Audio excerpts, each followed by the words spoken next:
যারা মেয়েদেরকে বোকা এবং নির্বোধ মনে করেন তারা এই ঘটনাটি অবশ্যই শুনবেন। একবার এক তৃষ্ণার্ত লোক একটি কুয়ার কিনারায় গেল। সেখানে একটি মেয়ে পানি ভরতে ছিল। লোকটি গিয়ে মেয়েটির কাছে পানি চাইল। মেয়েটি তাকে পানি পান করালো। পানি পান করার পর লোকটি ওই মেয়েটিকে বলল, আমাকে মেয়েদের চালাকি সম্পর্কে কিছু বলো। তো সাথে সাথে মেয়েটি বাঁচাও বাঁচাও বলে জোরে চিৎকার করতে শুরু করলো। তার চিৎকার শুনে গ্রামের লোকজন কুয়ার দিকে ছুটে আসতে লাগলো। লোকটি ভয় পেয়ে গেল এবং বলল, তুমি এমনটি কেন করলে? তো মেয়েটি বলল, যাতে লোকজন এসে তোমাকে মারধর করে এবং মারতে মারতে মেরেই ফেলে। লোকটি ভয় পেয়ে গেল এবং বলল, আমাকে মাফ করে দাও, আমি তো তোমাকে ভালো মেয়ে মনে করেছিলাম। এটা শুনে মেয়েটি বালতির সমস্ত পানি নিজের গায়ে ঢেলে সমস্ত শরীর ভিজিয়ে ফেললো। গ্রামের লোকজন এসে জিজ্ঞেস করলো, কি হয়েছে? তখন মেয়েটি বলল, আমি কুয়ার পানিতে পড়ে গিয়েছিলাম, এই লোকটি আমাকে বাঁচিয়েছে। গ্রামের লোকজন লোকটিকে কাঁধে উঠিয়ে নিল এবং তাকে পুরস্কৃত করলো এবং অনেক সম্মান দিল।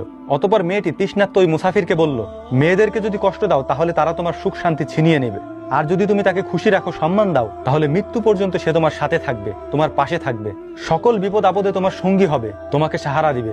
আশা করি অনেকেই হয়তো কথাগুলি বুঝে নিয়েছেন।